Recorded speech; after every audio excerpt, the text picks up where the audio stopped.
அஸ்ஸலாமு அலைக்கும். Welcome to எல்லோரும் சமைக்கலாம் சேனல். ஸோ இன்றைக்கி நம்ம இஃப்தார் விலாக் தான் பார்க்க போகிறோம். ஸோ இந்த இஃப்தார் விலாகில் நம்ம 3 டிஃப்ரெண்ட்டான ஒரு ரெசிபிஸ் தான் பார்க்க போகிறோம். ஸோ ரொம்ப டேஸ்ட்டாக சூப்பராக இருக்கும். ஸோ இதையெல்லாம் எப்படி பண்ணுறது, நான் எப்படிலாம் ப்ரிப்பேர் பண்ணுறத இந்த வீடியோவில் பார்த்து தெரிஞ்சுக்கும்.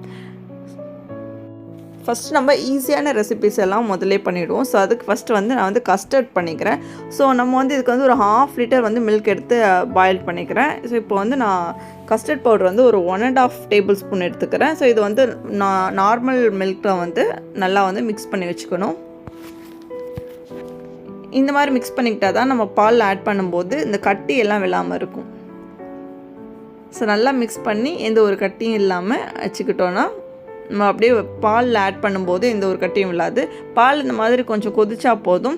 கொதிச்சதுக்கப்புறமா நம்ம இந்த கஸ்டர்ட் பவுடர் மிக்ஸிங்கை ஆட் பண்ணிவிட்டு நல்லா மிக்ஸ் பண்ணிவிடுவோம். மிக்ஸ் பண்ணிவிட்டு நம்ம தேவையான அளவு சுகர் ஆட் பண்ணிக்கலாம்.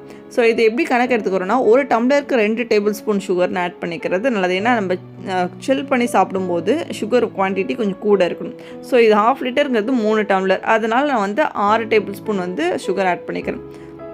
ஸோ இப்போ அதை ஆட் பண்ணிட்டு அந்த காய்ச்சின பால் ஆற வச்சு நம்ம ஃப்ரிட்ஜில் வச்சுக்கிட்டு கூல் பண்ணிக்கிறது நல்லது.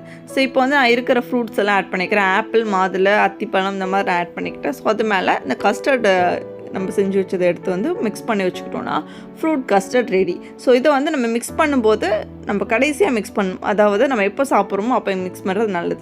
அடுத்து ஜாலர் முர்த்தப்பா.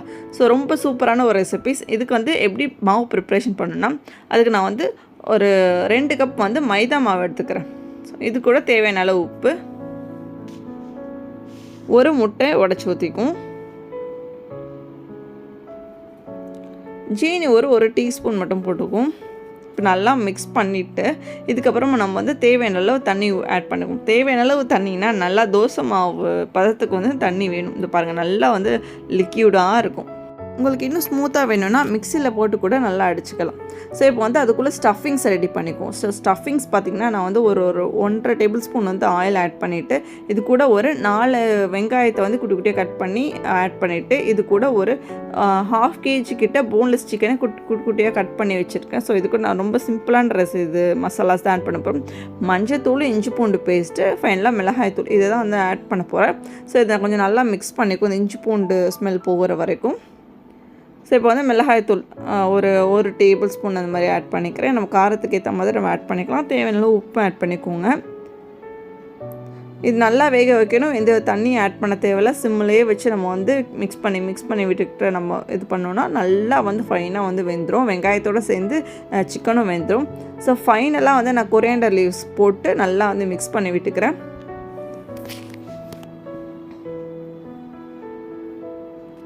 கடைசியாக கொஞ்சமாக கொஞ்சமான ஒரு 1/2 டீஸ்பூன் மட்டும் கரம் மசாலா ஆட் பண்ணிக்கிறேன்.